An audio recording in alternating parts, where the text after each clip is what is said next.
हरिओम आत्मी भक्तजनों सप्रेम जय श्री हरि विष्णु जी के दरबार से आज का गुरुवार का लाइव सत्संग है।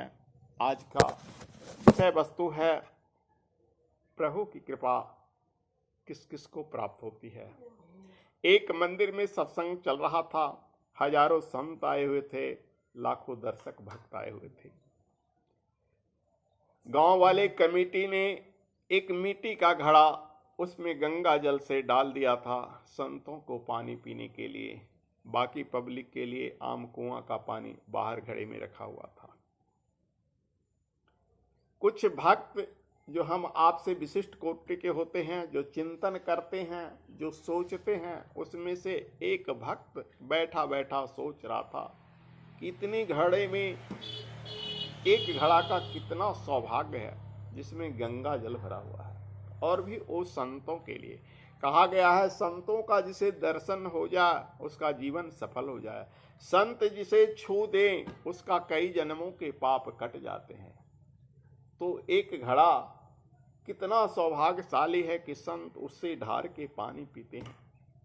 और उससे बड़ा सौभाग्यशाली उसमें गंगा जल रखाया हुआ है, बाकी में कुएं का जल है।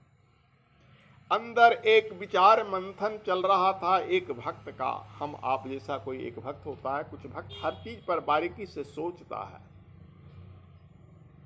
संत की तरह उस भक्त की बात घड़े के कान में चल गई, जो घड़ा में गंगा जल था। तो देखो, वाणी तीन प्रकार का होता है। एक जो हम बोल रहे हैं स्टेज पर से, मंच पर से, व्यासपीठ पर से तुम सुन रहे हो, एक पैखरी वाणी है। एक वाणी परावाणी होता है, जो ऊपर से देवताओं की द्वारा बोली जाती है, तुम्हारे अंदर, तुम्हारे कानों में, तुम्हारी आत्मा में सुनी जाती है, वो परावाणी कहलाती है। और एक वाणी पश्चिमती वाणी होती है, जो तुम्हारे अंदर हलचल चलता है और उसके अंदर हलचल चलता है। तुम बोलोगे, उसका जवाब तुम्हारे आत्मा में मिल जाएगा। तो उस तरह से इसके अंदर जो हलचल चल रहा था घड़े के अंदर, उसकी वाणी गई, उसकी बोली गई, तो घड़ा भी जवाब दिया। ऐसा नहीं है कि वहां सारे बैठे लोग घड़ा के जवाब सुन रहे हैं, वहां सिर्फ प्रश्नकर्ता और घड़ा बोलता है, भाई भक्त मैं सौभाग्यशाली ऐसे नहीं हुआ, मैं तो एक साधारण मिट्टी था, खेतों में पड़ा हुआ था, कुम्हार आया, मुझको कोड़ा चपड़ा से, कितना कष्ट हुआ, फिर उसने कठौती में उठाया, चाक पर ले गया, मेरी गर्दन काट ली।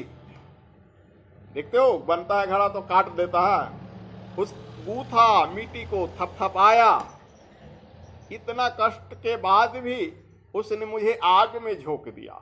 घड़ा बनाकर आवे में झोंक दिया, मैंने आग में जला, तब पका, तब कुम्हार गड्ढे पर लाद कर, आज के युग में बैलगाड़ी, ट्रैक्टर सब कुछ है, बाजार ले गया।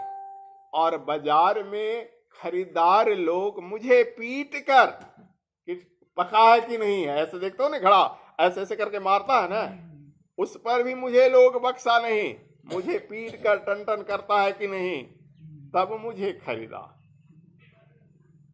उसके बाद आज जब यहाँ सत्संग चल रही थी, तब कुछ लोग, यहाँ वाले लोग मुझे ले आए और इसमें गंगा जल डाल दिए और मुझको संतों ने छुआ।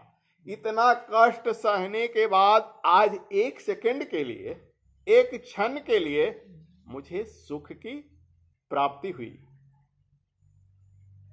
इससे पहले मैंने तो बहुत कष्ट झेले।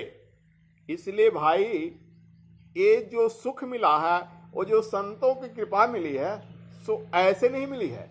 इसके लिए मुझे गूंथना पड़ा, मुझे पीटना पड़ा, मुझे तपाना पड़ा, मुझे पिटाना पड़ा, तब जाके संतों की कृपा में।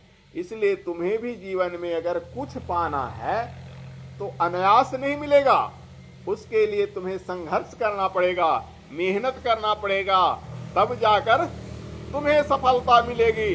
इसीलिए किसी भी सफलता के प्रति अगर तुम पाना चाहते हो तो अनायास नहीं पाओगे, उसके लिए संघर्ष करोगे। संघर्ष के बाद सफलता मिलती है, तब उसकी सफलता की महत्ता होती है। बोलो वृंदावन बिहारी लाल की।